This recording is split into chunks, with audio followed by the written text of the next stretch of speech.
Ողջույն սիրելի հայրենակիցներ, եթերում Անտապանն է։ Եվ այժմ մենք զրուցելու ենք Եվրատլանտյան ինտեգրացիոն պլատֆորմի նախագահ, սոցիոլոգ վերլուծաբան Կարեն Սարգսյանի հետ։ Ողջույն, պարոն Սարգսյան։ Շնորհակալ եմ, որ ընդունել եք հրավերը։ Շաբաթն ենք ամփոփում, շատ են իրադարձությունները։ Մի թեմայից սկսենք։ Փաշինյանի ճեպազրույցի ընթացքում լրագրողների հետ ներկայացած որոշ հայտարարություններից Փաշինյանը ասում է մեր ռազմավարությունը 100% էներգետիկ անկախությունն է։ Նա ասում է, բայց դա չի նշանակում, որ մենք կմնանք մեկուսացած միջազգային էլեկտրաէներգիայի առևտրից, մենք կկարողանանք արտահանել, երբեմն ներմուծել, այդ թվում գործակցել նաև Ադրբեջանի հետ։ Ալիևը նույնպես այս թեմայով խոսել է եւ ասել է, եթե Հայաստանի ատոմակայանը կանգնի, Ադրբեջանը էլեկտրաէներգիայի հարցով կոժանդակի Հայաստանի Հանրապետությանը։ Հարց, ինչու պետք է կանգնի։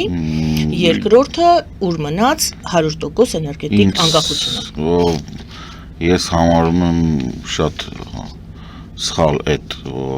բանը, որ տարածվում է հիմա Հայաստանում։ Դա որևէ կապ չունի, հասկացեք, Մեծամորի ատոմակայանի փակելը թուրքական ազգերի համար իդեա ֆիքս է։ Թե Թուրքիայի եւ թե Ադրբեջանի, որովհետեւ իրենք երկուսն էլ չունեն ատոմային էներգետիկա եւ իրենց համար դա քրիտիկական է եւ իրենց վախը ուրիշ է, իրենց վախը նաեւ է նա, որ իրանք այսպես կոչված իսրայելական սցենարից են անհանգստանում, որ Իսրայելը սկսեց իրականում Դեգոլի հետ այդ միջուկային խաղ, միջուկային էներգիայի զարգացմամբ, հետո դա դարձավ միջուկային զենք, որը որ ինքնաբերաբար ստեղծում է անվտանգային հավելյալ շերտ Իսրայելի համար, այդ 1960-ականների մասին խոսքը ես լուր հիմա չի։ Մոտավորապես նույն վախը իրանք ունեն եւ այդ վախը իհարկե ոչ միայն Ադրբեջանից է, որտեղ այնտեղ առանձնապես վերլուծական բաներ չկան, դա հենց Իսրայելից է գալիս,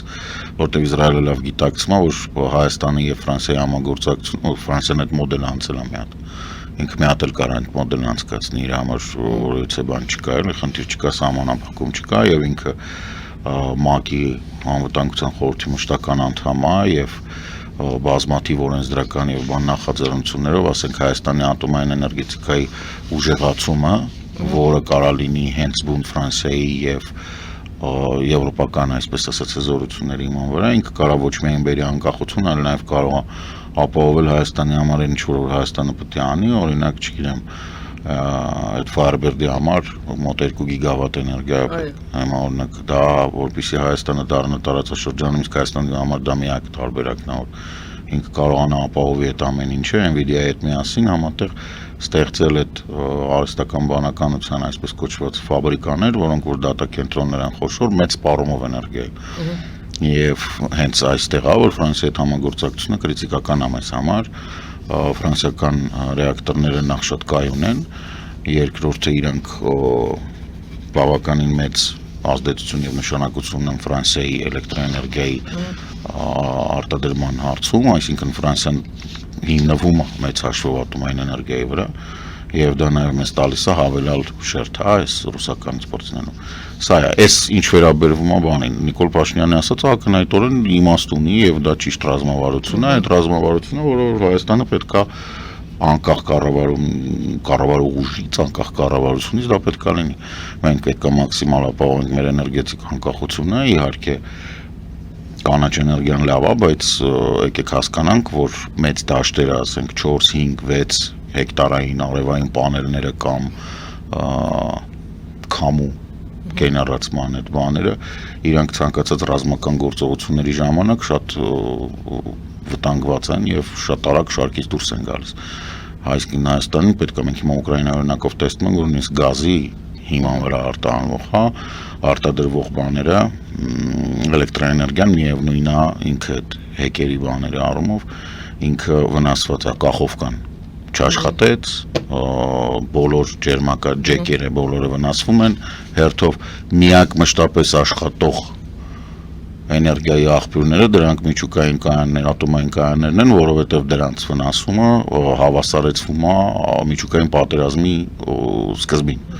Եվ ով էլ կանգնած լինի հարձակվողի մեջքի հետևը, դա ավտոմատ կերպով հարձակվողին սարքում է ոչ միայն ագրեսոր, այլ նաև միջուկային պատերազմի ինիցիատոր, տրիգեր, որը միանգամից իրան ոչնչացման եզրին է կանգնացնում, որովհետև նույնիսկ հիմա Ռուսաստանի հետ կապված հարցերում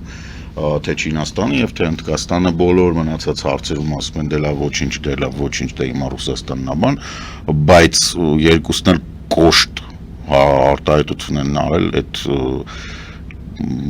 եթե չեմ սխալվում Մարգարիտա Սիմոնյանն էր, թե Զախարովան էր, որ ասել էր, որ մենք կարող ենք միջուկային զենք կիրառել, համ Չինաստանը, համ Հնդկաստանը ասել էին ալո։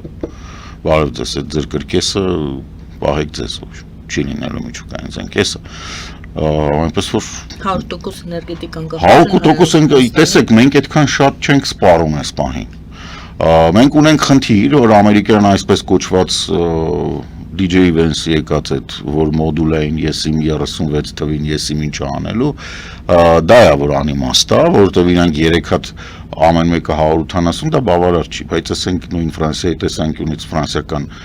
հա իդեպ ասեմ Ճապոնիան էլ կա որը էլի բավականին մեծ փորձ ունի մանավանդ սեյսմիկ անկայուն իրավիճակներում կառուցապատման, հա, այդ առանձին թեմա է միշտ, որ ճապոնական երկաթգծերի եւ ֆրանսիական երկաթգծերի մեծ բան է պետք, տենց ինչ որ սիմբիոզ է պետք։ Նույն բանը միջուկային էներգետիկան իրականում Ճապոնիայի փորձը սեյսմիկ գոտիներում կառուցապատման կարևոր է։ Մեծ Հայաստանին հիմա մեծ հաշվով, եթե նայեք նույնիսկ ապագայի համար, հա, տենց 2-3 գիգավատ լրիվ բավարար է, որ ասենք մի 10 տարի մենք ապահով լինենք։ Պլյուս դրան 2 գիգավատ, որը որ արհեստական բանականության դատա ցենտրերին, այսինքն մեր արտադրության սպասել։ Սա նաև կարևոր է նրանով, որ մենք յուրաքանչյուր ներդրողին, որը գա, կարող ենք ասել, որ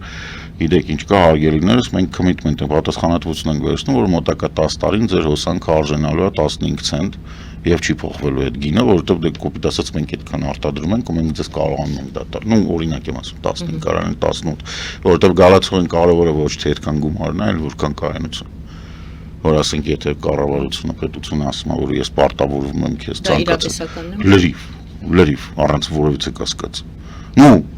բացառությամբ են դեպքերի, որ փորձեն մնան ԵԱՏՄ-ում եւ ռուսերեն դրան ասում են из говна и палок, այսինքն ոչ մի բանից կառուցել տնտեսություն կամ էներգետիկա, որովհետև հիմա օրինակ Ռուսաստանի հետ շարունակել համագործակցել ատոմային էներգետիկայի ոլորտում մի փոքր հանցագործությունն է, որովհետև պատժամիջոցները թույլ չեն տալիս տեխնոլոգիական զարգացում իրականացնել բուն Ռոսատոմի մակարդակով, այսինքն բայց փաստացի համագործակցում են, դե հիմա իրանք սպասարկում են այս 5 ռեակտորը, ռեակտորը 70-ական թվերի է, այստեղ նոր տեխնոլոգիաներ չկան, իրանք չեն հավակնում, որ նոր տեխնոլոգիաներ են։ Դե հա, որ իրանք արտադրանք, գիտեք ոնց հիմա նման է, եթե ունեք 06 Տեսլայի մասնագետին բերեք, ինքը երկար կնայի, կասի ես շպրտի, բայց քանի այդ 06-ը գնում է, պետք է այդ 06-ի ոնց որ սիրում են ասել մեր մարզերում խադավիկ, կարբյուրատորչիկ եւ այլն, այդ մարդիկ պետք է լինեն, այն որ ասում են կարող մուրճով ու մեխով կարողանում են սարքեն դրա շարժիչը, հիմա այդ ունենք այդ է։ Ուրիշ հարց է, որ մեծամորի տեղը լավն է եւ հիշեցնեմ, որ մեծամորը ի սկզբանե նախագծվել է 4 ռեակտորի համար, որոնցից մեկը առաջինը երկրաշարժից հետո տեստի ստուգման համար շարքից դուրս է եկել, ու նպատակային են հանել շարքից, հիմա երկրորդն ամենակ աշխատում, բայց երրորդ չորրորդը նախագծված է։ Այսինքն մենք 2 ռեակտորի տեղ ունենք, կարանք տանք ֆրանսիացիներին։ Սա խոսում ենք հեռանկարի ռազմավարության մասին եւ հեռանկարում ինչ է լինում։ Սարգիս Խանդանյանը ճեպազրույցի ժամանակ ասաց, եթե Ռուսաստանը որոշի բարձրացնել գազի գները, ապա հիմա կնայենք պարզապես այս թեման, այն թեման է, որը հիմա շատ լայն շրջանառվում է։ Ռուսաստանը գազի գինը կավելացնի, տրանսֆերտները կկանգնեցնի, այնտեղ հայ գործարարներին դուրս կբերի եւ այլն։ Հիմա տեսնենք, եթե Ռուսաստանը որոշի բարձրացնել գազի գները, ինչ է ասում Խանդանյանը։ Նա ասում է, տրիպի շրջանակներում գազատարը կանցնի Հայաստանով, մենք կդիվերսիֆիկացնենք մեր էներգիայի աղբյուրները։ Եկեք փորձենք հասկանալ այդ հարցին պատասխանել, ոնց որ ինչպես նշեցի, սա է շատ լայն քննարկում, եթե գազի գները բարձրանան, եթե գազի հետ խնդիր լինի, վաղը, ձմեռը, դեկտեմբերին, հունվարին ինչ ալտերնատիվ ուղիներ ունի Հայաստանը։ Ես չգիտեմ Խանդանյանը ինչ է ասում, տրիպը եթե խոսքը գնում է Մեղրի կտորի մասին, ապա տեղով անցնող գազատարը Հայաստանին ոչինչ չի տա։ Ուղղակի չի տա, որովհետև ակնհայտորեն որ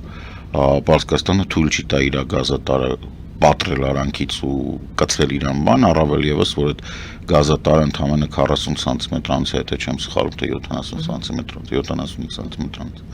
Այսինքն չի բավարարի այդ բանին։ Ինքը մենք ստանում ենք այդքան Պարսկաստանից քիչ թե շատ դրա կեսը զբաղված է։ Եվ դա շատ կոնկրետ պայմանավորվածությունների համար է օգտագործվում, այսինքն ընդեղով անցնող գազատարը մեզ ոչինչ չի տալիս։ Գազատարը, որը կարող է ինչ-որ բան տալ, դա Թովուզիջևանն է, որը որ կարա գա, բայց դա շարքից դուրս է բերված եւ հանված է շահագործումից այն ժամանակ, երբ կառուցվում էր Բաքու-Թբիլիսի Էրզրում գազատարը, որը որ Ադրբեջանը օգտագործում է ճակերտներում Եվրոպային սպասարկելու համար։ Այսինքն նոր բան պետք է կառուցվի։ Ես չգիտեմ, թե հարավով եկող այդ գազը, չէ, ես գիտեմ որտեղից է դա բուսնել, դա շատ հարմար առիթ է հայերին կուտ տալու, որոշ կառավարության անդամներ նաև այդ կուտը ուտում են, բայց Ադրբեջանը հարավով գազ չի կարա բերի։ Տեսեք, Ադրբեջանը հենց հիմա ունի բավականին մեծ խնդիր,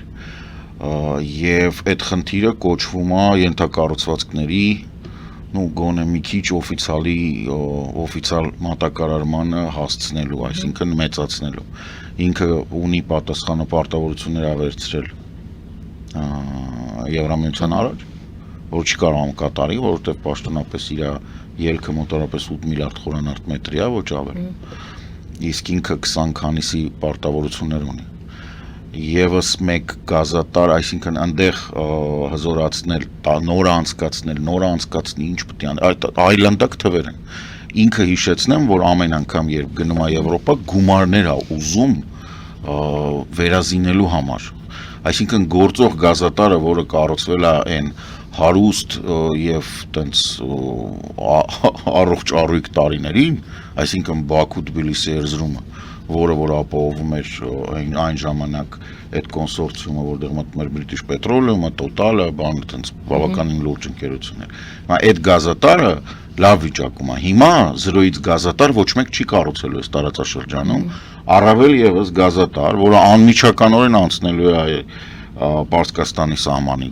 բերանով, ես այն անգամ ասացի, հա, 55-ից 60 մետր է տեղ կա, որ անցնելու է, ուրիշ տարբերակ չունեն։ Եթե խոսքը մեղրի մասին, այսինքն դա լրիվ անիմաստ, ոչ մեկ այդտեղ ներդրում չի անել։ Իսկ դա շատ ավելի երկար է այդ ճանապարհը, ընդ որում այդ ճանապարհը բացի երկար լինելուց նաև այդ լեռնային բան, պատկերացրեք 9 օր փշեի այդ տարածքով անցնելու, գալու անցնի Արաքսի ափով, երկու տեղ Զանգեզուրի լեռնաշղթան կտրի, գնա Նախիջևան, հետո ընդեղից դուրս գա Արարատի տակով գնա Թուրքիա, դա չի գալու Հայաստան։ Ես հասկանում եմ, որ Փաշինյանի անմիջական շրջապատը փորձում է ստեղծել տպավորություն, որ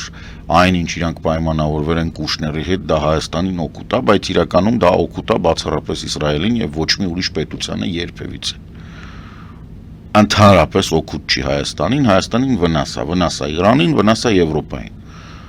Այդ կտորով անցնող ցանկացած ենթակառուցվածք ինքը վտանգ է պարունակում քաղաքակրթական, ամբողջական քաղաքակրթական վտանգ է։ Առավել եւս, որ Ադրբեջանը մեծ հաշվով Ալիևից հետո կայունության ուղղակի նշույլ չունի։ Ինքը ասենք, ինքը մահացավ, ոչ մեկ չի ինչ արնելու այդ պետության հետ։ Ինքը մեծ հավանականությամբ նենց չի էլի, որ իր որդին էլ բանն է, ինքը Հաֆեզ Ասադն է, այն էլ բան, այն Ասադ կրտսերն է։ Չէ, իր որդին տենց առանձնապես աչքի չի ընկնում ումոմիս աբրազից ոնց որ ասում են։ Իշխանությունները փորձում են պատասխանել այն հարցին հասարակության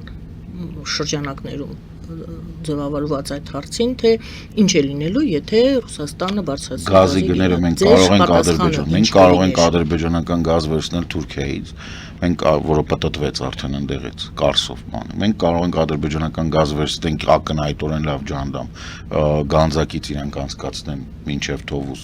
եւ թովուզից մտնի մեզ մոտ Իջևանը, տեղից այդ 5 ազատականք օգտագործեն, կարճ չկա։ Մենք կարող ենք Թուրքիայից բերել բան, հեղուկ գազ, այսինքն թուրքական նավահանգիստները գան իրանք կանգնեն Հունաստանից, Կիպրոսից, որտեղից որ է։ Այսինքն Թուրքիա-Ադրբեջան, եթե բարի կամքը կա, եթե դա Թուրքիա-Ադրբեջան,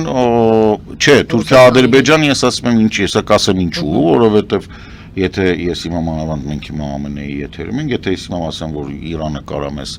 այսենց մատակարարի գազով հələ մեզ էլ սարքի գազի արտահանող, այսինքն այն Թուրքիայի երազանքը մենք կատարենք ավելի շուտ, քան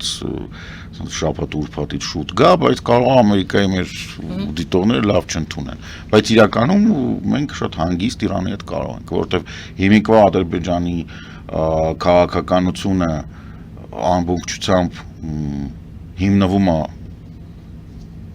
սենց ասեմ կեղծ բաների վրա, նարատիվների, որովհետև 15 թվականից իրականում ոչ մեկ չգիտի ոչ նավթի պաշարների վիճակը այնտեղ,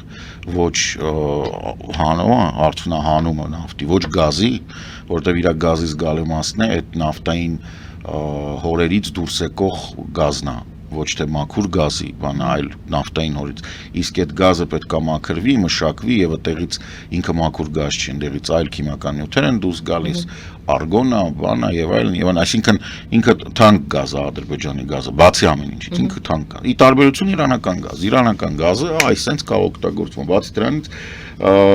ինձ թվում է, որ մի թերմից հետո, երբ Ամերիկայի Միացյալ Նահանգները մի քիչ ավելի adekvat պետություն կդառնան այս երկրագնդի վրա, ոչ թե հիմիկվա պես կրկես ինչ-որ անհասկանալի Զելենսկին Patriot կտանք չենք տա բան, Exet-ին Patriot-ը ինչ եղավ, Շոյգու Գերասիմով գծեբայի պրիպասի տենց ինչ-որ սենց վիճակներով, մի քիչ մի թերմից հետո նոր մենք կսկսենք հասկանալ ինչ է, եթե համաշխարհային ցանկությունը կատարվի, այսինքն եթե քաոսը եւ այդ Մորգոտի եւ Մորդորի բաները վերջանան, ճնշումները աշխարհի վրա կարող է Տրամպը կորցնի նաեւ Սենատը, նույնիսկ եթե իմպիչմենտ չլինի, Էփշտեյնի ֆայլերը բացեն, ինքը սուսպուս ամոթից գետինը մտնի գնա իր Մարալագոյում գոլֆ խաղա, իսկ Ամերիկան վերադառնա նորմալ վիճակի։ Իսկ հակառակ դեպքում մենք կարող ենք ասենք, չգիտեմ, ինչ որ մասամբ այդ հարցը փակել Իրանով։ Հիմա միակ տարբերակը, որը մենք ունենք, հենց հիմա որը ոչինչ չի պահանջում, դա Իրանն է։ Ունենք գազատար, ունենք Իրանի ցանկություն, գազատարը գալիս է հասնում մինչև Երևան, այնտեղ որտեղ մեզ պետք է ամեն ինչ նորմալ է։ Իրանի առաջարկությունը եւս։ Իրանը ամեն ինչ պատրաստ է անել։ Շնորհակալություն, մյուս կարևոր լուրը, այսպես իջնում ենք թեմաներով, Ալեն Սիմոնյանը, անվտանգության խորհրդի քարտուղար։ Անվտանգության խորհրդի քարտուղարին Նիկոլ Փաշինյանը փոխեց։ Ինչու՞։ Չեմ խոսել հələ, պետք է ասեմ, որ դե երկուսն էլ ճանաչում եմ։ Համ Արմենին Գրիգորյանն ճանաչում, համ Ալենին եմ ճանաչում։ Ասում եմ թողների ինձ Ալենը, բայց Ալենից անվտանգության խորհրդի քարտուղար չէ։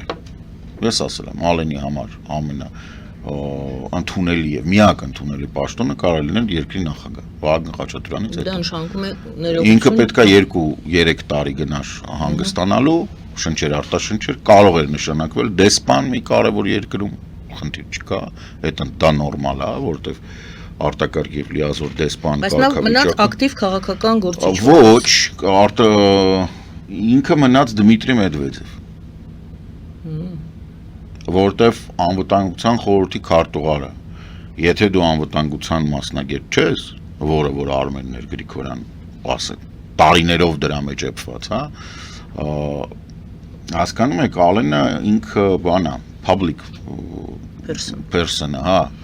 ինքը հանրության հետ է լավ շփվում, իրեն սիրում են կամ չեմ սիրում, կապ չունի, բայց ինքը հանրության հետ շփվում է։ Անվտանգության խորհրդի քարտուղարը, հələ հիշեք քանի անգամ Արմենը հարցազրույց տվել։ Եվ ամբողջ ընթացքում 44-ից հետո 1-2 անգամ շատ կոնկրետ թեմաներով, շատ տենց բանով, որովհետև այդ աշխատանքը պահանջում է ինչպես եւ բան լռություն։ Այդ աշխատանքում ոչ մի public գործունեություն չկա ընդհանրապես։ Դու պետք է հասկանաս բանակից, դու պետք է հասկանաս հատուկ ծառայություններից, դու պետք է կապեր ունենաս հատուկ ծառայությունների ղեկավարների հետ, տարբեր երկրների անվտանգության խորհրդի քարտուղարների հետ, որոնք որ իրանք էլ իրանցով շատ փակ հիմնականում փակ անձնավորություններ են, հա։ Օրինակ Ալեն Սիմոնյանի բազմաթիվ հանդիպումները Վալյա Մոտվիենկայի հետ, Վալյա Ստականի հետ, դա շատ վատ է, ասենք ինքը շատ մեծ դժվարությամբ կարողանա եվրոպական անվտանգության խորհրդի քարտուղարների հետ, եվրոպական երկրների, ել չասած Բալթյան երկրների կամ բանի լեզու գտնել, որովհետև ոնց որ իրանց համար այդ բիծ է, որ դու Վալյայի հետ լավ ես, այդ բիծ է։ Դու չես կարա ռուսի հետ լավ լինես ու լինես անվտանգության խորհրդի քարտուղար մի երկրի, որը փորձում է Ռուսաստանից կտրվել։ Այսինքն ինչ-որ բան այն չի։ Սա կարող է համարվել, սա իմ հարցը չի, Ռուսաստանի ձեռք այստեղ։ Կարա լինի, որովհետև իրանք Արմենին ատելով ատում են, դե այդ մի կողմն է։ Արմեն Գրիգորյանը։ Հա, այնտեղ ուրիշ հարց կա, ես ոնց հասկացա Փաշինյանը առաջարկել է խորհրդական, Արմեն Գրիգորյանը տրամաբանորեն հրաժարվել է, որովհետև պաշտոնը, որը ինքը գրավում է, որից ինքը դուրս է եկել։ Այդ պաշտոնից էլ վերև, ես ասեմ, այդտեղից ինքը պետք է գնար, առնվազն փող վարչապետ, որովհետև այդ ընդ որում հենց ուժային եւ բանկուրացիա անող փող վարչապետ։ Այսինքն, էս էլի դիլետանտիզմն է, էս էլի Փաշինյանի թիմի դիլետանտիզմն է։ Փաշինյանը պատրաստ ինքը լավ չի հասկանում։ Նույնիսկ այս կադրային փոփոխությունները, որոնք տեղի ունեն, ունենք սխալ են տեղի ունեն։ Ակնհայտորեն սա սխալ քայլ է։ Չեմ ասում, որ պետք է պահեր, բայց ումա նշանակել տեղը սխալ է, որտեղ սա վիրավորական է Ալենի համար Սիմոնյան, որով ազգային ժողովի նախագահին տանում ես անվտանգության խորհրդի քարտուղար, այսինքն դու իրան հանրային դաշտից կտրում ես, վախում ես, չէ, իրանց հիշում եք մի անգամ ասացի, ասա Ալենը կամ պետք է գնա նախագահ, կամ պետք է իր համար կուսակցություն սարքի, որովհետև ինքը ուրիշ տեղ չուներ գնալու, ինքը վերջ սահմանադրության, ասենք, թիվ 2 պաշտոններ զբաղացրել։ Հիմա ստեղից ինքը հանեց, տարավ դրեց մի տեղ, որտեղ Ալենը խոսելու իրավունք չունի, հանրության հետ շփվելու իրավունք չունի, ընդհանրապես չունի։ Միևնույն ժամանակ իր այն ամբողջ փորձը, որը ձեռք է բերվել ազգային ժողովի նախագահ որպես նոր պաշտոնում ոչինչ է։ Ընդհանրապես ոչինչ է։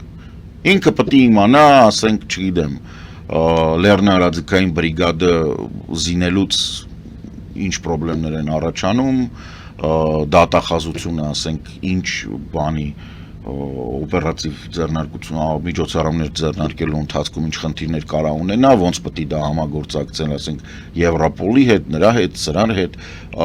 միջազգային հետախուզական բաներ, չգիտեմ, ասենք, Starlink-ը Հայաստան գալիս է, ոնց անենք, որ ադրբեջանական դրոնները անհրաժեշտության դեպքում չկարողանան այդ Starlink-ից օգտվեն,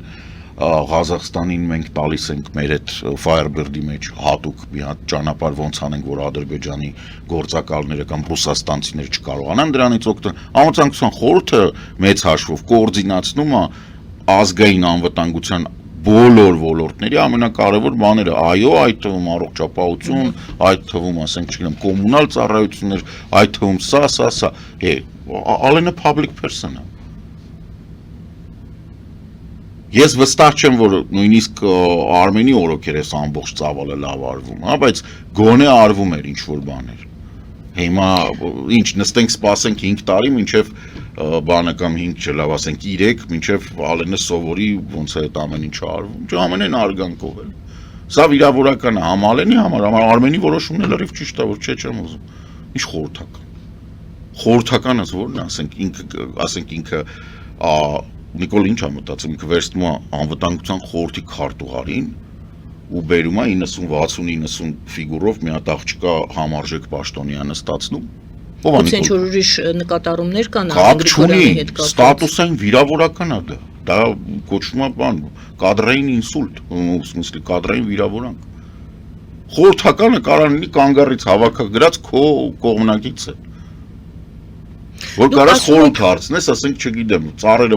բանը, չգիտեմ, ծաղիկ ոնց նկարան։ Դուք ասում եք Արմեն Գրիգորյանին Ռուսաստանը չէր սիրում։ Իսկ Արարատ Միրզոյանին ինչպես է։ Արարատ Միրզոյանին կարող է դա էլ թույլ օղակ։ Չէ, Արմեն Գրիգորյանին են չի, որ ամբողջ Ռուսաստանը չէր սիրում, լավ էլ որ պետք էր ասենք անմիջականորեն շփման ժամանակ ինքը լավ է կարողանում էր բանը, բայց ինքը ուներ բաներ, հա, ասենք, չգիտեմ, դեպքեր ա եղել, որ տենց Սկզբունքային է։ Ինքը մի քիչ ավելի, հա, ինքը մի չվախեցող էր, լավ սենց ասեմ։ Ինքը շատ լավ գիտեր որտեղ է պետք բան անել, ինքը սենց բանը որ ես Արմենն է, Հովհաննեսյան Արմենն էլ իր հետ շփվում էինք, տենց չի որ բան չէինք անում, այդ բավականին այն տարիներին դեռ։ Օրինակ նույն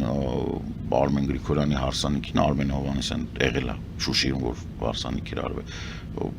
Դա էլ պետք չի մոռանալ, ինքը որ արցախյան արմատներ ունի, եւ ինքը արցախցի է, ինքը այդ բանից երբեք չէր խուսափել։ Սա էլ կարա լինի խնդիր, հասկանում եք, սա կարա լինի խնդիր հետագայում։ Ну, в смысле, զուտ կադրային տեսանկյունից Նիկոլի եւ Ադրբեջանի բան անելու։ Հարցը Արարատ Միրզոյանին էր վերաբերում։ Արարատ Միրզոյանը լավ արտգործնախարար է։ Դե Ինչի՞ համար պետք է իրան փոխել։ Ես չեմ ասում փոխել, ասում կարող է այդպիսի ինչ որ խնդիրել այդտեղ ժամանակին ոնց որ քննարկվում է 19 թվականիներ ընտրությունները ոնց որ 20 չէ, մինչև 21-ը հələ։ Չէ, այդ 21-ին 20-ին Արարատը բան էր, 10 ազգային ժողովի նախագահ էր, այն որ հետո ծեծեցին։ Բայց մինչև այդ հարցը քննարկվում էր, որ թե 21-ին էր արդեն քննարկվում Արմեն, ճիշտ է, Արմեն Գրիգորյանը դառնա արտգործնախարար, թե Արարատ Միրզոյանն այդ 21-ին էր այդ խոսակցությունը։ Հա, այդ բանը կար, իրանց մոտ միշտ կա այդ բանը։ Այնպես չի, որ երկուսն է պատրաստ են։ Տարբեր ոճերի մեջ են, բայց պատրաստ են։ Դե նախորդ անգամ մենք խոսեցինք այն մասին, որ արտգործնախարարությունը այսուհետև այլ կերպ է եւ կոչվելու, իսկ անվանման մեջ կա գործառույթը, որ միջազգային առևտրով էլ է զբաղվելու, արդյոք դա չի նշանակում, վերադառնանք, մենք անցյալ անգամ դրա մասին խոսել ենք, բայց թեման դեռ չի սպառվել արդյոք։ Հայաստանը դեռ չի հասկացել դա ինչ է նշանակում։ Հա, դա չի նշանակում ներողություն դիվանագիտական մեր կառույցի թուլացում։ Իհարկե նշանակում։ Ես կարծում եմ, որ Փաշինյանը բոլոր մնացած ինստիտուտները թուլացնում է, քաշելով իր տակ, այսինքն իր մոտ ճիշտ ինքը լավ գիտակցում է, որ ինքը չի կարողանա կատարի Վանոյի ու Լևոնի երազանք ու սարքի նախագահական կամ այսպես կոչված կիսանախագահական համակարգ, որ ամբողջ իշխանությունը իր տակ բերի, ինքը օգտագործելով այս հնարավորությունները, որոնք գործող սահմանությունը տալիս է, ինքը ամբողջ այդ բանը տանում է իր տակ, տանում է աշխատակազմը որպես։ Աշխատակազմի ղեկավարը ով է Լիլիթ Մակունցն է, այսինքն նույնիսկ աշխատակազմի ղեկավարը ոչ մի բանի վրա չի կարող ազդի։ Կներեք, բայց Լիլիթ Մակունցը չի կարող ազդի ոչ մի բանի վրա։ Ուղղակի ինքը անգլերենի դասատու է։ Ինքը պատրաստ չի։ Զուտ բանով չէ, օբյեկտիվորեն պատրաստ չի։ Ես վստահ եմ, որ ասեն ձեր գնահատականը Լիլիթ Մակունցը այսենց նայի F-15-ի վրա ու Su-27-ի վրա, եթե վրան ոչ մի բան գրած չի, ինքը չի կարողանա ասի դա ինչ է։ Խիստ կասկածում եմ, որ Լիլիթ Մակունցը կարողանա երեխաների իրավունքների պաշտպանության կոնվենցիան տարբերի, ասենք, չգիտեմ, կենթանիների։ Ինչու Լիլիթ Մակունցի վրա։ Որովհետև աշխատակազմի ղեկավարի ֆունկցիան շատ կարևոր է գործառույթները, այս պարագայում։ Եթե վարչապետը ամեն ինչ քաշում է իր տակ, աշխատակազմի ղեկավարը պետք է լինի մարդ, ով ամեն ինչից հասկանում է։ Այսինքն ինքը հասկանում է, որ այս թուղթը գալիս է, կարողանում է տա առաջնայնություն, որ գոնե եթե այն մարդն ամեն ինչը որոշումը կայացնում, այն որ ասում է կառավարությունը ես եմ։ Դուրը ծեծի, ասի սա առաջնային է, սա երկրորդական է, սա երրորդական։ Ձեզ կասեն կարտ բլանշ տվեք, թող ոչ մի կարտ բլանշ Լիլիթ Մակունցին տալ չի կարելի, որովհետև Լիլիթ Մակունցը մասնագետ չի։ Դուք չեք կարող դիլետանտին տալ կարտ բլանշ, դուք չեք կարող տապողակով հոկեյ խաղացողին հանեք այդ իր բանով համազգեստով ֆուտբոլի դաշտ ու տալ կարտ բլանշ։ Այս ամենը որպեսզի ամփոփենք մեր այս զրույցից ինչ է ելնում, որ ոչ թե ուժեղանում են կառույցները, այլ հակառակը մտահոգիչ են դառնում այս բոլոր Նիկոլը թուլացնում է բոլոր կառույցները, մտցնում է իր տակ։ Բայց իր տակ մտցնելը ներողություն ձեր ձևակերպումն եմ օգտագործում, արդյոք դա ենթադրում է, որ դրանք պետք է լինեն թույլ, որպեսզի կառավարի ամեն հարցում Նիկոլ Փաշինյանը իրավական միանձնյա որոշում ներկայացնի եւ մյուսները թույլ լինեն։ Ինստիտուտներից վերցնում է հնարավորություն ազդել այն որոշումների վրա, որոնք ինքը կամ իր շրջապատի նստած սուպեր մեգա դախլչիները կամ այն մարդիկ, ովքեր հանդիսանում են Ռուսաստանի հետ այդ բանի շահառու կամ այն մարդիկ, ովքեր Կուշների հետ փոխկապակցված են կոռուպցիոն սխեմաների մեջ են Տրամպի ընտանիքի հետ, այդ մարդկանց շահերը սպասարկելու համար իրան պետք է այս բանը այս սպեկտրը հիմա այս սպեկտրի մեջ իրավական առումով ոչ մեկ չպետք է կարողանա խառնվել հիմա արդյոք դա արտգործնախարարությանը տալ միջազգային առևտուրը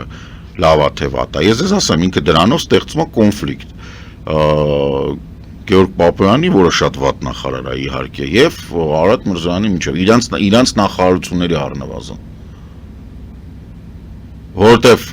արտգործնախարարությունը հիմնականում աշխատում է հույժ գաղտնի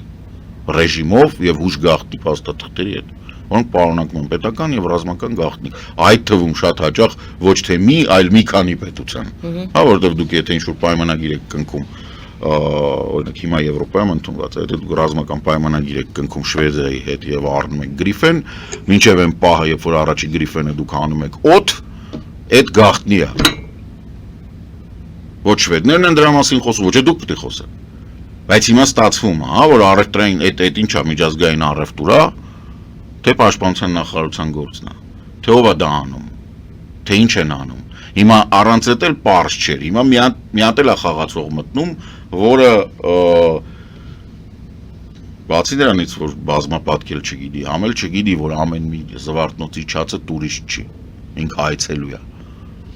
Հասկանում եք, մարդը որ սիրում է թվերը նկարել, մարդը որ մինչև հիմա չի հասկանում գյուղատնտեսության, չգիտեմ, եւ բաների արդյունաբերության գծերի տարբերություն։ Չի կարողանում մեզ ասել օրինակ մեր մոտ իրական տնտեսական աճը ինչքան է, ոչ թե տնտեսական ակտիվությունը, այլ տնտեսական աճը։ Օրինակ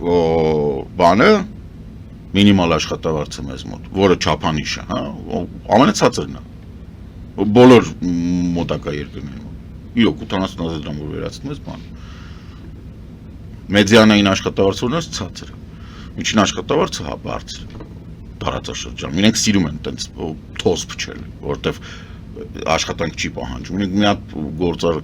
բան են գտնում ինչ որ մի հատ ցուցանիշ են գտնում ու այդ ցուցանիշով սկսում են ամեն օր բան անել Gini index-ը հիշում եք առաջի տարիներին Նիկոլ Փաշինյանը խոսում էր Gini index Gini index-ը, որը ցույց է տալիս անհավասարությունը հասարակության մեջ, աշխատությունը կապիտալի, հա, ու հիմա բախի չի ասում, ոչ մի լրագրող հարց չի տալի, հիմա այս, տեսեք, այս արտգործնախարարությունը, որը զբաղվելու է նաև միջազգային առևտրով, քիչ է, հիմա սրան վերեցին, կպցրեցին էկոնոմիկայի նախարարությունը, որը իր հերթին ունի պրոբլեմ, բարձր տեխնոլոգիաների նախարարության հետ, բարձր տեխնոլոգիաների արտադրության եւ արհեստական բանականության, որովհետեւ եղբայր դա կամ տնտեսության մի մասն է եւ ինքը ընդեղ է, կամ ընդեղ չի այդ դեպքում ամբողջ համալիրը քո տնտեսության, որովհետեւ քեզ մոտ IT-ն ամենակարևոր բլոկերից է, դու բռնում ես տեղեկատվական այդ ոլորտը փոկում ես արհեստական բանականությունը փոկում ես, բարձր տեխնոլոգիաները փոկում ես, բարձր տեխնոլոգիական արտադրությունն ես փոկում։ Կներեք, հիմա որ մի քիչ տենց բան խիղճներս կորցնենք այն բաներ, օրինակ քարերի վրա որ սիրուն բաներ են տաշում, դա էլ է բարձր տեխնոլոգիա։ Դա երրաչափ հաստոցներ են, երրաչափ բանով դա հաստոցներ են։ Դա բարձր տեխնոլոգիաներ են։ Ինքը համակարգչային բանով կառավարվող հաստոց է, ով է հիմա բան անում, չագուչ զուբիլով քարտաշու, ոչ մեկ։ Այսինքն դու էդ էլ ես հանում փոկում, հա, լրիվ ավտոմատացված հոսքա գծերը իտալական, որ բերում են պահածոներ արտադրում, դա էլ է բարձր տեխնոլոգիա։ Հիմա որն է ոչ բարձր տեխնոլոգիան ըստ բանի։ Այդ էկոնոմիկայի նախարարությունը վերջ ինչով է զբաղվում։ Միգուցե ավելի ճիշտ է սարքել գյուղատնտեսության նախարարություն, որը կզբաղվի գյուղատնտեսության ոլորտի այդ համալիրի խնդիրների խնդիրներով բան անել, իսկ էկոնոմիկան ուղղակի դնել անունը զարգացման ու տանել տալ ընդեղ։ Վաղ էկոնոմիկայի նախարարությունն էլ կարող է փակեն։ Դե էկոնոմիկայի նախարարությունը այս պարագայում, եթե դու չունես պետական բան բիզնես, ну, в смысле պետություն, ոչ թե եթե դու ֆրանսիա ես, ես կհասկանամ, եթե ամեն մի խոշոր կորպորացիայում 10% քոնն է։ Բայց եթե դու չունես այդ բանը, չես պահում էկոնոմիկայի նախարարություն, որ ինքը ինչ է անում։ Դե եթե գործառույթները կամաց ուրիշ նախարարություններ սկսեն անել։ Դակ խնդրեմը նրանում է, որ իրենք ի սկզբանե եկան իշխանության, այդ գործառույթները խառնեցին, կիսեցին եւ էկոնոմիկայի նախարարությունը չի զբաղվում, որովհետեւ համել են միատել այնտեղ բան կար որ։ ԿԳՄՍ-ում էլ կարելի է մի բան ավելացնել։ Մի բան ավելացնենք այնտեղ։ ԿԳՄՍ կիլոգրամ սանտիմետր, ես դրան տենց եմ ասում, այդ կիլոգրամ սանտիմետրը ընդհանրապես դիցերվի։ Որտեւ այն գործերը, որտեւ տեսեք, եթե դուք կրթությունով կարա զբաղվի, գիտությունով նախարարությունը չի կարա զբաղվի։ Նախարարությունը ոնց կարա գիտությունով զբաղվի։ Դուք պետք է ֆինանսավորեք համալսարաններ։ Էտա գիտության զբաղվելը։ Դա հատուկ հիմնադրամ է, որով զբաղվում է։ Ու ասեմ ավելին, գիտությունը եւ բարձր տեխնոլոգիական արտադրությունը, ռազմաարդյունաբերությունը, այդ բոլորը իրարից չի կարելի փոխել։ Դե հիմա արտգործնախարարությունը փորձում են ԿԳՄՍ-ի նման չի լինում բեռնել։ Ասեք ոնց ասեմ, լավ։ Համարելով որ դա տրամաբանական է, ինչալոց բացատրությունները Մարթա հյուրա ձերտուն գալի ոտից գլուխ ցեխ ասում լավ ես այս ձեռս լավա մեծ ձեռով եմ հացը վերցնել ու տենց ցեխոտ շարունակում տան մեջ մնալ մի ձեռը մաքրում է դա ինչ ընդ որում վարակույրի վրա այդ Փաշինյանի արածը նախարարություն դզելու Գովազդ ենք հատամյութերում սիրելի բարեկամներ մնացեք մեզ հետ հեռախոսազանգեր լինելու դեպքում կպատասխանեմ շարունակելու ենք զրույցը Կարեն Սարգսյանի հետ մնացեք մեզ հետ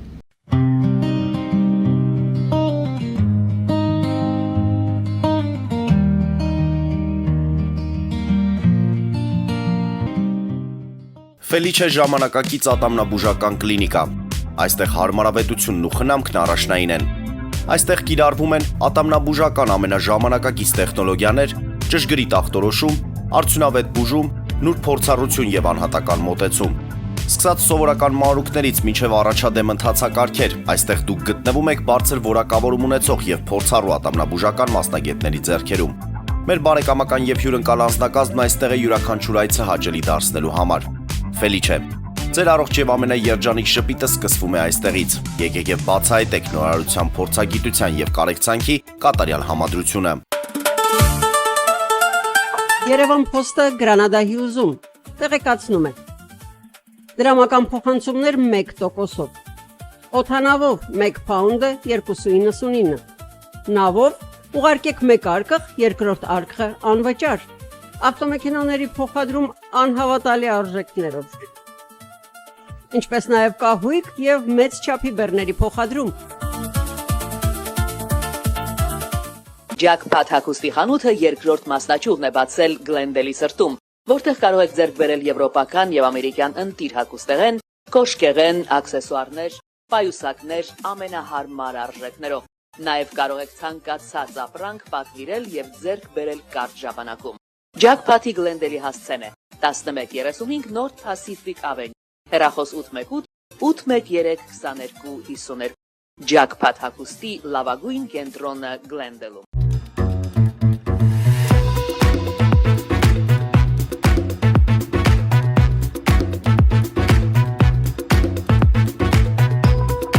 Արարատ ռեստորան, ընտանեկան եւ ընկերական ժամանցի լավագույն հասցե, սիրված արտիստներ, հյուրընկալ մթնոլորտ, հարուստ ճաշացան, անմահական խորտիկներ, Արարատ ռեստորան, հասցեն անփոփոխ, սիրով սպասում ենք ձեզ։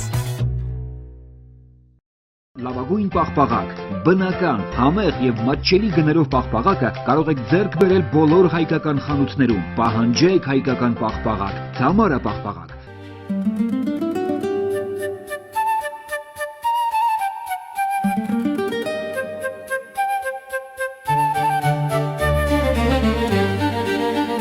Նոյան տապան տպարան,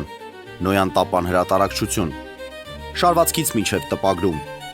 զանգահարեք, գրեք, այցելեք, միասին պատրաստենք ձեր գիրքը, ամսագիրը կամ թերթը, որտեղ նշվելու է, տպագրված է Նոյան տապանում։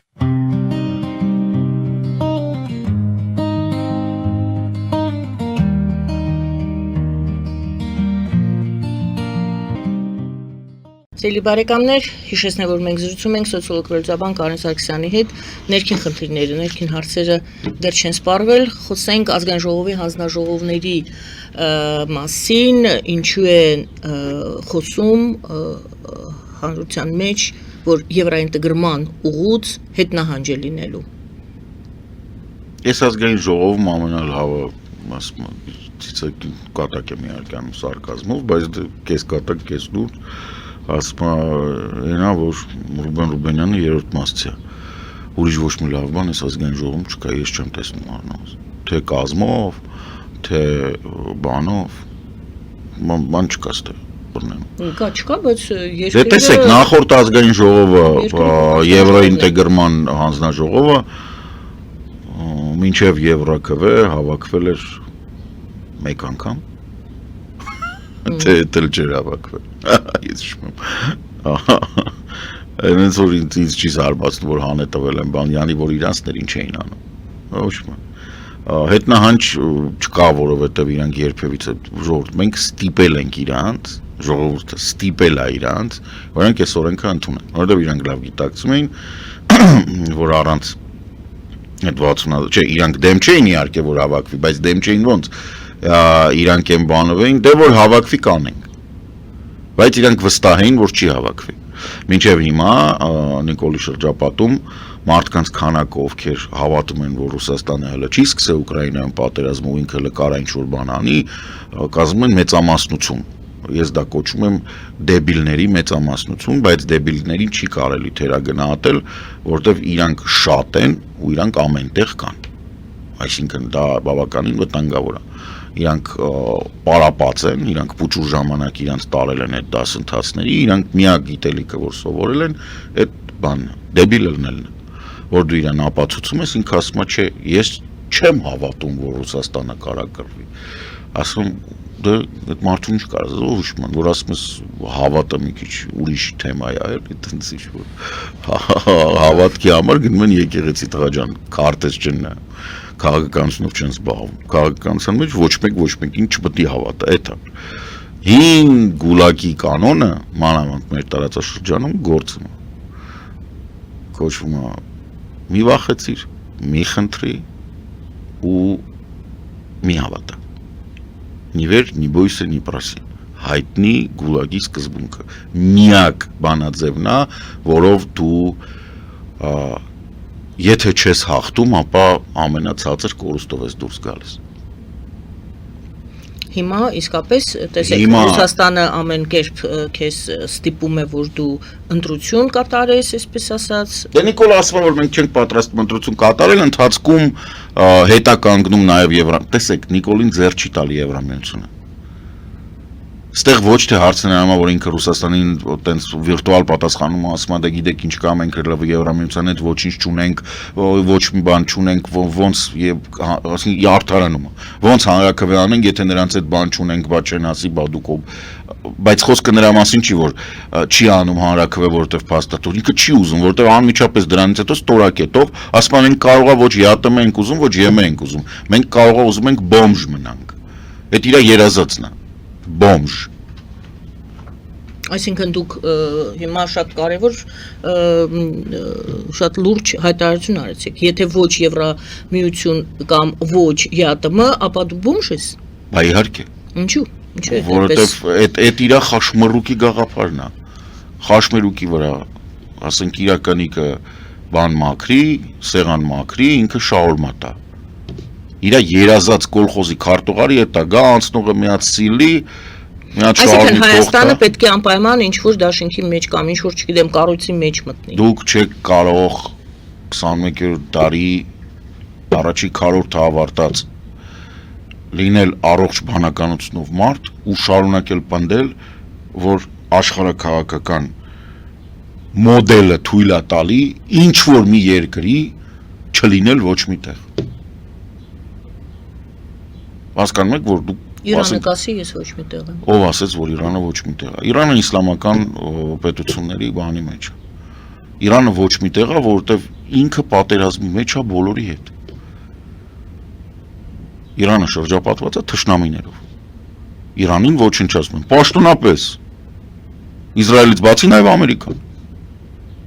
Դուք Իրան եք։ Հա։ Բացի դրանից Իրանը ԵԱՏՄ-ում բան է։ Լավ, այդ դեպքում Նիկոլի քաղաքականությունը կամ ինչպես է Նիկոլի քաղաքականությունը հետևյալն է։ Ինքը իր մեսիական բաներով ինքը մտածում է, որ ինքը մեսիան է։ Նույն որպես ոնց որ եւ բոլոր մնացած հիմար քաղաքական գործիչները Տրամպը, Նետանյախուը, Պուտինը, Կիմ Չեն Ինը, դրանք բոլորը մտածում են, որ իրանք ազգի մեսիաներն են։ Իրանք են, մենակ իրանք վերջն են, իրանք գիտեն ինչ պետք է լինի ու իրան թվում է, որ Հայաստանի Հանրապետությունը դա իրեն թերթն է, որի գլխավոր խմբագիր ինքը լինելով, մի կերպ այդ թերթը յոլա էր գնում, ասում, ես մի օլիգարխից փող էր վերցնում, հետո խափում գցում էր ուրիշից էր վերցնում, սկսում էր սրա վրա կեղտ շպրտել, հետո կեղտոտ հոդված էր գնում էր ասում էր եղբայր եթե ուզում ես այս հոդվածը չտպեմ կամ բան անեմ։ Ձեզ այնց ապացույցներ կա պահանջեն, եկեք ապացույց, ինչ ապացույց։ Որ այդպես է արել, վերցրել է, խափել է։ Ու դա թերթերում խոսում էր, չգիտեմ, դա ըստ օդում կախված լուրերի է։ Ասենք բոլորս է գիտենք, ինքը թերթի գլխավոր խմբագիր է եղել, չէ՞։ Լավ, դուք հետ են գալիս, ուրեմն Եվրա ինտեգրումից հետ նահանջի մասին, որ մարդիկ խոսում են, անհիմն չէ, դուք կարծում եք։ Վտանգ կա։ Եվ դուք համարում եք, որ Հայաստանը ինքը ոչինչ չի արել։ Ինքը երջանկությունից թրջկոտում է, որ այդ հանձնաժողովը կարողացել է կախի Սամոյենց մարդկանց վրա։ Այդ հանձնաժողովը գնացել է Սամվել Կարապետյանի վրա։ Իրանք երջանկությունից թրջկոտում են։ Իրանք շատ ուրախ են դրանից։ Որտեվ հիմա ինչ լինի, ասել են այն անդիմությունն է։ Ինչ լինին որն է։ Դե ասենք, որ հիմա գնանք ասենք ինչի հանձնաժողովը ինչ չի անում, կասեն հանձնաժողովը նախագահն իրենցից է գնացել։ Եվրոպան ինչպես է դրան վերաբերում։ Եվրոպան վաղուց ոչ մի կերպ չի վերաբերում։ Եվրոպան ես ասել եմ, Եվրոպան սպասում է, որ Նիկոլ Փաշինյանը իր մահով չորանա գնա։ Այդ իր կուսակցությունով հանդերձ ինքը կառուցում է Հայաստանի հետ հարաբերությունները անկախ նրանից իշխանության մեջ ով է։ Որտեւ ասենք այդ բան չէ, այնտեղ ապուշ մարդ քիչ կա։ Իրանք գիտեն, որ ստեղից Ռուսաստանը sense տենց գնում է։ Իրանք գիտեն, որ Կուշները, Վիճոկը, Զյաճոկը եւ բոլոր մնացածը վտանգ են եւ իրանք էլ կգնան մի թերմից կամ ամենավատ տարբերակով ինչ անդեք 28 թվականին 29 թվականի հունվարի 20-ին մենք այդ սաղ թեմաները փակում ենք։ Հիմա թանգա դրա դեմ պայքարել, որտեղ բան չի մնացել, որ պայքարես իրանք կենտրոնանալու են, ֆոկուսացվեն, բևեռացվեն այս թեմայի վրա, սկսեն ստեղ ռեսուրս ծախսել, դե գնա հիմա 0-ից Ուկրաինա պահի, թե Հայաստանում կռիվ տուր իրանց հետ։ Հիմա իր խոդով կչորանանք էթանը։ Շարունակում ենք։ Ճապոնիան բողոք է հայտնել Պուտինի այցի կապակցությամբ։ Նա ասում է, Ճապոնիան ասում է, հյուսային տարածքները Ճապոնիայի անբաժանելի մասն են։ Միանշանակ։ Թե պատմական, թե միջազգայինորեն իրավունքի համաձայն։ Զախարովան ասել է, Ճապոնիայի խոսքերը անհիմն են իրավաբանական юридической точки зрения իրավական տեսանկյունից։ Ինչն էր պետք Պուտինին, որը զրահապատ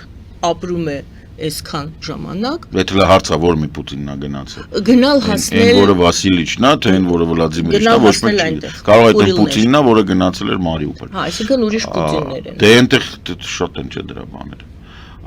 Թեման հետևյալն է։ Ռուսաստանի համար գարունը շատ ծանր է։ Մասնավորապես նավթամշակող գործարանների վնասում հետո Վալդբերիսը Վերս բավականին լուրջ պրոբլեմներ պատերազմը եկել է մարդկանց տուն։ Ու Ռուսաստանում արդեն չի ընդհակցնել, որ միայն պաշտոնապես անուն առանուն հանած մարդկանց քանակը, ովքեր զոհվել են,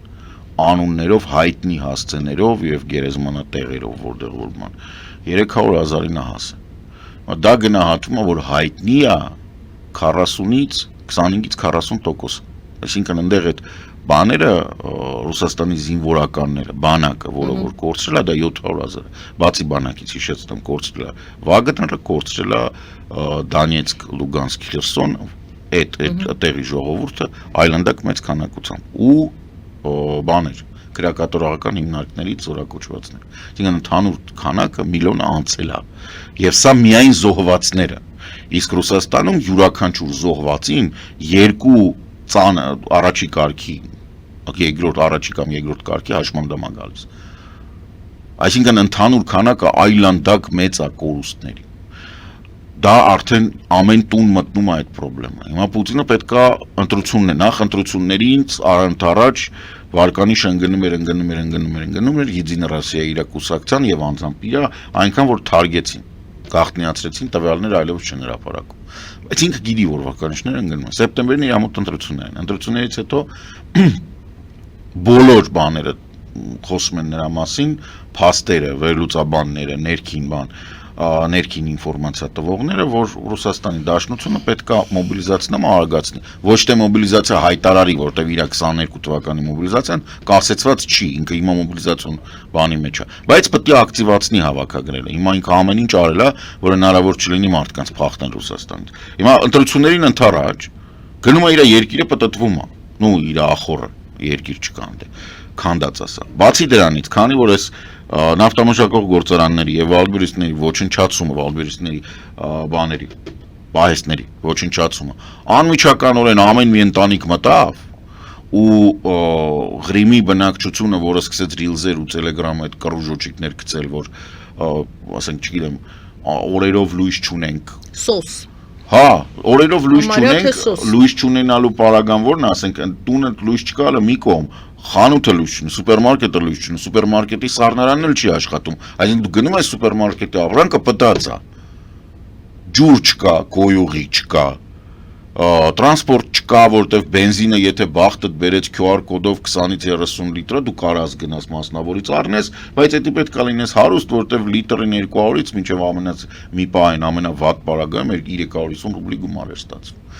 Նավթամշակող գործարանները ոչնչացվել են շատ խելամիտ, սկզբից բենզինի, հետո դիզելի եւ ավիացիոն հեղուկի վառելիքաքսուկային նյութերի արտադրության բաները։ Հիմա ընդհանուր առմամբ համ ավիացիոն ոլորտը խնդրեմ ունի, որովհետեւ 22 թվականից պատժամիջոցների տակ է եւ Boeing-ները, Airbus-ները եւ Embraer-ները բաները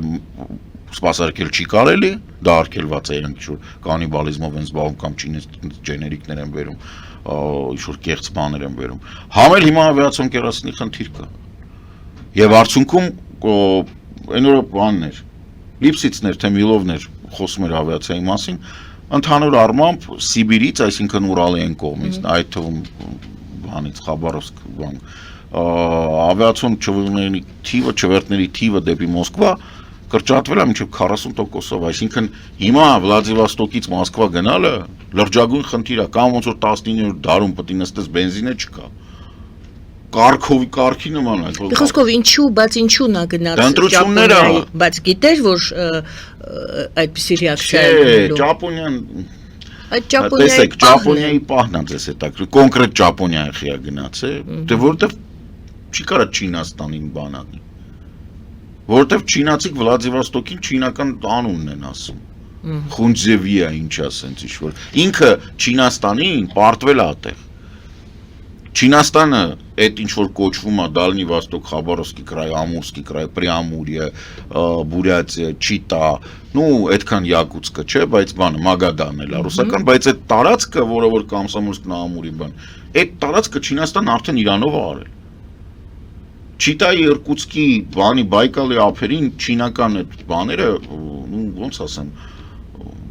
գյուղ չի, կոլոնիա է, в смысле, բան էլի։ Ոչ մեկ չգիտի այնտեղ ինչքան չինացի ապրում։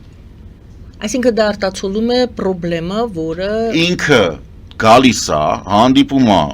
ժողովրդի հետ տեղի։ Տեղի հեղինակությունները, տեղի ղեկավարությունը, տեղի ռուսական ադմինիստրացիայի ներկայացուցիչները բարձրակն են ինչ որ մենք բոլորս գիտենք, իրանք մեզանից լավ գիտեն։ Սկսում են փսփսալ, որ չեն կարողանում բան անենք, այս չինացիք խեղդում են։ Մեզ շանտեղ չեն դնում։ Մենք ասում ենք, չի կարելի, ժողովուրդը ասում է առատ չի կարելի, ես գնամ Չինաստանից կբերեմ, կանեմ, դե սանկցիոն, ինչ սանկցիա։ Գետը անցնում եմ Չինաստանից բերում եմ։ Ձեզ խելոք պայք գնանք Չինաստան ապրելու։ Չինացիք դրանից օգտվում են, իրանք էլ են գալիս բանանում, այսինքն Չինաստանը Ռուսաստանի Մոսկվայի, լավ, ասենց ասեմ, կենտրոնական իշխանության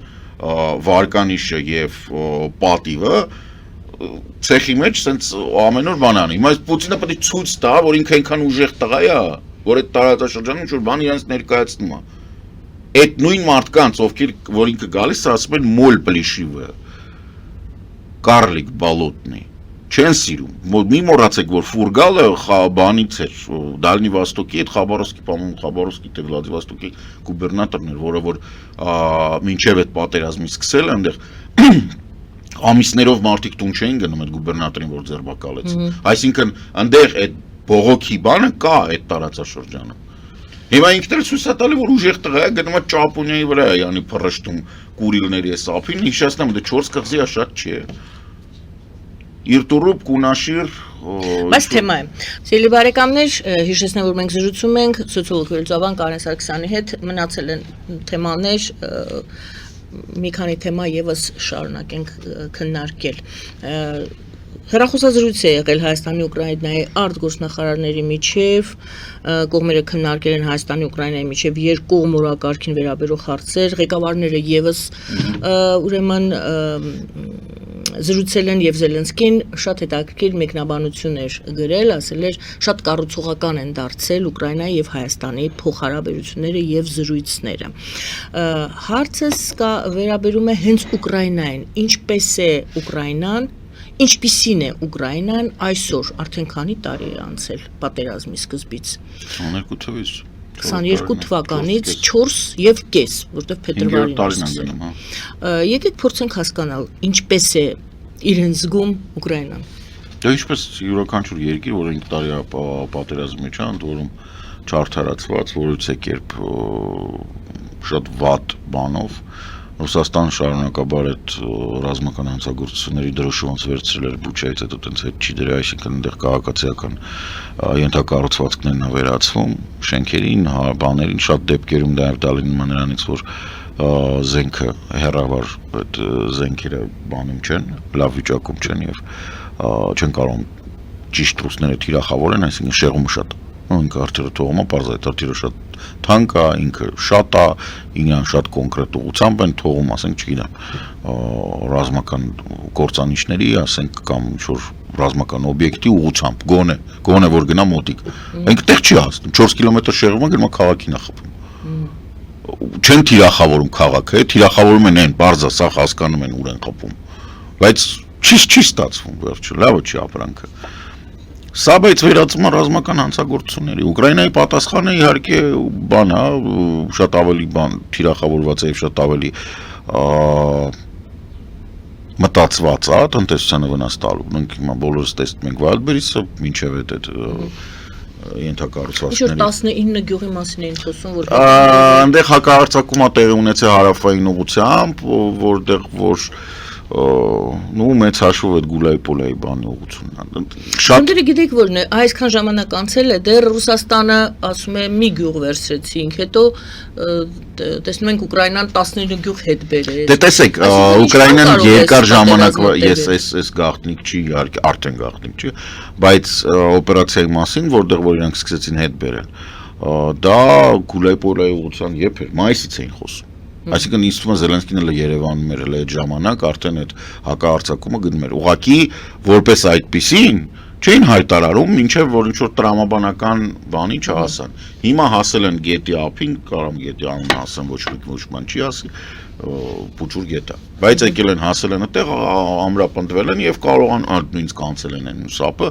ինչը թույլ է տալի ուկրաինական կողմին ասել, որ մենք այսքան հետ ենք բերել եւ լինել հանգիստ, որ այդ ինֆիլտրացիայի ռազմավարությունը որ Ռուսաստանը օգտագործում է այդ փոքր խմբերը, որ պետք է գան հետ եւ այլն, արանք ինչ դեմները առել են, հասկացել են, ինչա կանգնել են, բան են արել։ Ստեղ խնդիրը ուրիշ է։ Մենք իմացել ենք ուկրաինական կողմից, չէ՞։ Կներեք, բայց այն Շոյգու Գերասիմով боеприпасին խիզեստում են, իրանք չգիտեին, որ իրանք այդ գյուղերը կորցնում էին։ Պատասխան չէ, չգիտեին, որովհետեւ ռուսական բանակում ընդունված չի զեկուցել կորուստների մասին։ Դա բոլոր անիմաստ բանակների, որոնք տանում են պետականության կործանման ռազմավարությունն է, հանգարց վատ լուր չհաղորդել, հանգարց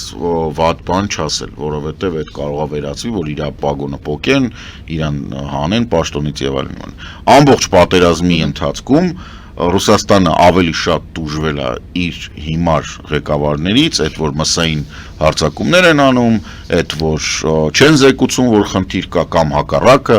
զեկուցում են, որ իրանք գնացել են 700 տրիլիոն կիլոմետր են կողմ, արդեն տենց երկրագունդը 3 անգամ պատտվել են, Ուկրաինա էլ չկա, բայց Չասով յարը հələ չեն վերցրել այսքան ժամանակ, կամ ասենք Կոնստանտինովկան, որը 1600 օր պաշտպանվում է։ Գիտեք ինչն է հետաքրքիր, որ այս ամբողջ ինֆորմացիոն պրոպագանդայի շրջանակներում անդադ ասում է Ռուսաստանը թուլացել է, արդյոք Ռուսաստանը թուլացել է իսկապես, թե նա ինչ որ գաղտնի ծրագիր ունի, որը հիշում եք ասում էր, ես դեռ ամբողջ թափով պատերազմ չեմ վարում։ Դա 23 թվականին էր։ Հիմա իհարկե Ռուսաստանը թուլացել է, ես դες ասեմ, այս տարվա ընթացքում ինքը ամեն ամիս նվազում էր գրաված տարածքների բանը քառակուսի մետրաժը։ Այդ դեպքում ինչու չի գնում Նախորդ ամիս 42 ինչու չի կիլոմետր գնում ավերցել։ պատերազմի ավարտմանը ավարտը։ Ով։ Հենց նույն Ռուսաստանը չի համաձայնում։ Պուտինը։ Ոնց գնա։ Ինչու չի կարողանում գնալ։ Տակ ինքը երկրի Ինչ խնդիր պետք է լուծվի, որպեսզի Ռուսաստանը վերջակետը դնի։ Ռուսական, հա, ինչ պետք է լուծվի, այդ Լավ, նախորդ տարի դեկտեմբերի 25-ին Զելենսկին այդ հարցին պատասխանել է։ Շով վնսկանավ։ Այսինքն որպեսզի ինքը սատկի, որտեվ ինքը հանդիսանում է միակ կապող օղակը ուժայինների, FSB-ի եւ Նաբիուլինայի եւ Սիլուանովի պես այդ պսևդոլիբերալների գրեֆի, հա, այսինքն իրանք բոլորը զեկուցում են Պուտինին, բայց իրանց մեջ այդ օրինակ Նաբիուլինա, գրեֆ, Սիլուանով, FSB Պորտնիկով եւ Պատրուշև այն մեկնել են, որ բանի մոտ գնում էր քյոսերանում, այդ անուն ինչ էր դրա SVR Նարիշկին, ոտ, այդ Նարիշկինը դա այսպես կոչված ուժայինները, Գերասիմովը բանը, եւ կա երրորդ կողմ, որը որ բանն է, բանակն է անմիջականորեն, այսինքն դա այս 3 կոնֆլիկտը, 3 որոշումներ իրականացնող 3 ճյուղերը իրար հետ կոնֆլիկտի մեջ են, որտեղ փողերը պրծել են, դա փաստ է, բոլորը ասում են, Ռուսաստանն ասում, իր մոտ բյուջեի դեֆիցիտ պետք է լիներ 3.2, արդեն հունիսին 5.9 էր, ոչ մի ֆոնդ չունի, ոչ մի տեղից չի կարողանում բերի, 4 շաբաթ արդեն ներքին շուկայում չի կարողանում այդ ֆեդերալ պարտքի օբլիգացիաներ վաճառի,